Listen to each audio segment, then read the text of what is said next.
Sabe, eu estava em dúvida do que compartilhar essa noite. Você só vive uma vez. O que você tem para fazer amanhã, você não deixa para amanhã, você tem que fazer hoje.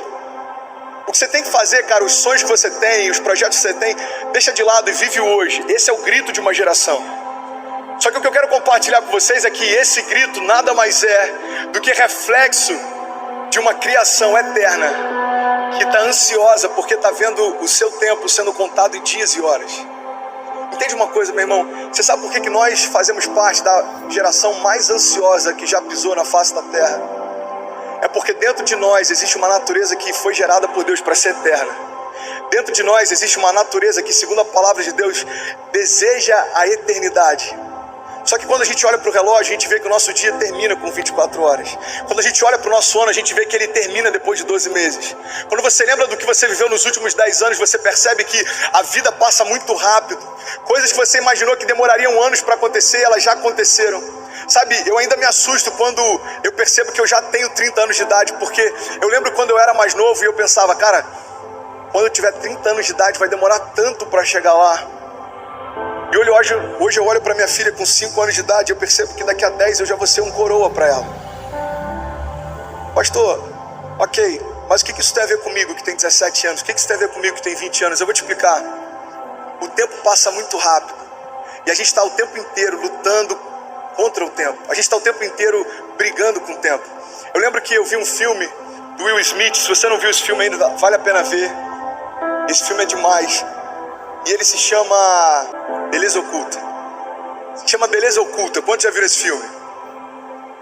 Eu fiquei maluco, cara, porque no início do filme ele fala algo que eu falei, mano, o cara tá falando Bíblia e nem sabe. Ele diz o seguinte: existem 3 coisas que conectam toda a humanidade. Presta atenção nisso. 3 coisas conectam toda a humanidade: o amor, o tempo e a morte. E ele diz, porque todo mundo deseja ser amado, todo mundo anseia ser amado. Ele diz, todo mundo tem preocupação com o tempo, está todo mundo correndo contra o tempo. E ele finaliza dizendo, e todo mundo tem medo da morte, ou preocupação com a morte. E quando eu ouvi isso, eu lembro que eu estava internado, isso foi no ano passado, eu estava no leito de hospital, eu ouvi isso, eu parei o filme, eu fiquei meditando nisso, eu falei, uau, isso é muito forte. E o que Deus falou comigo é o seguinte, ele me trouxe lá na origem. Porque presta atenção, meu irmão, quando você percebe que algo não está certo, quando você percebe que algo dentro de você talvez não esteja caminhando à altura da tua identidade, você não precisa perceber o que Deus fazia algumas gerações atrás. Você tem que ir o que Deus fazia desde o princípio, porque o que Deus fez desde o princípio é o projeto original dele para a criação. Vocês estão comigo? Diga amém.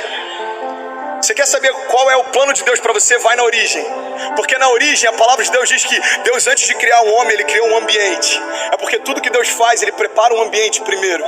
Lá na origem fala que quando Deus estabelece o homem, ele dá sobre o homem governo e domínio sobre todas as coisas. É porque esse é o projeto original de Deus para nós. Sabe, quando a gente chega no final de um culto, a gente convida quem quer aceitar Jesus para vir à frente. A gente fica feliz com a salvação, mas você sabia que nem a salvação fazia parte do projeto de Deus para o homem? Você sabe por quê, meu irmão? Porque você só precisa salvar alguém que já está perdido. Redenção significa resgate. Você só vai resgatar alguém que está perdido, alguém que está cativo, alguém que está preso. É por isso que a salvação não é o projeto original de Deus. O projeto original de Deus para o homem é liberdade. Deus cria o ambiente, Deus cria o jardim. Depois então Deus cria o homem, sopra sobre ele o seu espírito. Ou seja, Deus está compartilhando da mesma essência que ele tem. Deus está compartilhando daquilo que ele é. Deus sopra em nós a essência do próprio Deus, a zoe, a própria vida de Deus. E agora ele diz, olha, você agora tem domínio e governo sobre todas as coisas. Esse é o projeto original de Deus, essa é a origem de Deus. E o que Deus me trouxe a memória sobre Gênesis é o seguinte: ei filho, o amor, o tempo e a morte conectam toda a criação. Mas nem sempre foi assim. Você sabe por quê? Porque antes do pecado entrar na história da humanidade, o tempo não era acessível para a gente. O homem nunca se preocupou com o tempo, porque o tempo não contava os dias do homem. O tempo não limitava a história do homem. O homem foi criado como Deus para ser eterno, assim como ele é. E ele disse, sabe filho, a morte também não fazia parte do meu projeto para a criação. Porque o homem não nasceu para morrer um dia, ele nasceu para ser eterno. É por isso que a dor da perda de alguém que a gente ama é tão difícil. Você sabe por quê? Porque não é natural você se despedir de alguém que você ama. Não é natural você olhar para alguém que você ama demais e saber que você nunca mais vai ver aquela pessoa de novo, de forma natural. E aí o que Deus falou comigo é o seguinte, sabe? Jesus, ele veio restabelecer as realidades que existiam desde o Éden. Porque agora aqueles que estão em Cristo não têm mais preocupação com o tempo, porque são eternos assim como Ele é. E não estão mais cativos pela morte. Porque aquele que invadiu o inferno e pegou as chaves do inferno e a morte, compartilha com cada um de nós autoridade sobre a morte também. Sabe, o que eu acho maravilhoso é que o amor, o tempo e a morte conectam toda a criação, mas para nós só existe algo que continua disponível até hoje, e é o amor. A palavra de Deus não diz que Deus tem amor, a palavra diz que Ele é amor. Deus é amor. Você quer experimentar amor? Tem uma pessoa que se chama Deus e Ele está disponível para você hoje. Tem alguém que está feliz com isso? Diga amém. Ei, preste atenção, olha para cá. YOLO, só se vive uma vez. Essa expressão na América, por exemplo, só para você ter uma ideia, é uma expressão que mais de 80% da nossa geração usa quase como um grito de guerra. É porque a nossa geração, ela não consegue entender os limites de um tempo, elas não conseguem entender os limites do processo, ela não consegue aceitar o porquê que as coisas precisam esperar para acontecer. A gente quer tudo para ontem. A gente ouviu uma promessa de Deus, a gente quer que se estabeleça amanhã. A gente teve uma visão de Deus, a gente quer que se estabeleça nesse mesmo ano. Sabe, às vezes Deus te dá uma visão e aquilo tem a ver com algo que Ele quer gerar em você daqui a 10 anos. Só que tem pessoas que abrem mão do processo porque no meio do caminho acreditam que não vai mais acontecer. Deixa eu te falar uma coisa, se Deus te deu uma visão, não existe uma condição se vai ou não acontecer. A única coisa que vai condicionar se essa visão vai se tornar real ou não, é se você vai aceitar o processo ou não. Só se vive uma vez, é o grito de uma geração ansiosa que está preocupada. Agora você sabe por que Deus não está preocupado? Você sabe por que Deus não tem pressa? Porque Ele é eterno. Deus não tem pressa porque Ele não se submete ao crono. Vocês estão comigo? Diga amém. Sabe, tem algo que eu gosto de falar muito sobre geração. E os estudiosos, aqueles que estudam as gerações, eles percebem que em cada geração existem características que conectam a geração. Cada geração pensa de uma forma parecida, se move de uma forma parecida, porque aquilo que acontece ao nosso redor influencia quem nós somos. Vocês estão comigo? Diga amém. Preste atenção nisso, em nome de Jesus. Para a gente entender a forma como a nossa geração se move, a forma como a nossa geração pensa, a forma como a nossa geração age, a gente precisa entender as gerações que vieram antes de nós. Sabe, a gente faz parte dos mileniais, a gente faz parte da geração Y, alguns aqui da geração X.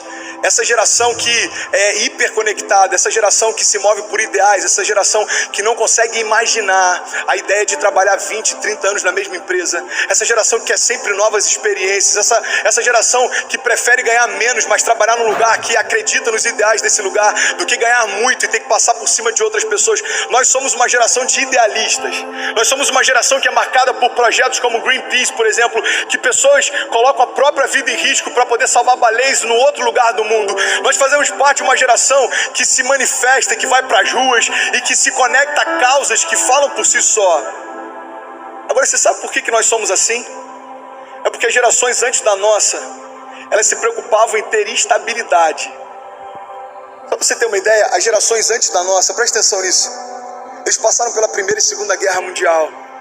Eles passaram pelo crack da Bolsa de 29, eles passaram pela recessão, eles passaram pela Guerra Fria, eles passaram pela Revolução Cubana, passaram pela Revolução Industrial, eles passaram pela Revolução Francesa, eles passaram por revoluções acontecendo todos os dias, eles passaram pelo Plano Collor, mudança de governo, Plano Real, impeachment. A geração antes da nossa viu o mundo quase ser destruído por conta da tensão entre a União Soviética e a América. Eles viram tudo isso acontecer e sabe o que aconteceu?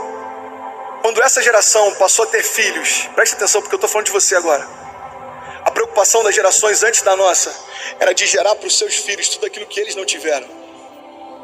Eles viram crise financeira acontecendo o tempo inteiro. Eles viram tantas coisas que a preocupação dos nossos pais e dos nossos avós foi o seguinte: eu vou dar para o meu filho tudo aquilo que eu não tive. Eu vou cercar o meu filho de cuidado, eu vou cercar o meu filho de estabilidade, eu vou cercar o meu filho de proteção, eu vou cercar o meu filho de conforto. E sabe o que isso gerou em nós? Uma geração do mínimo esforço.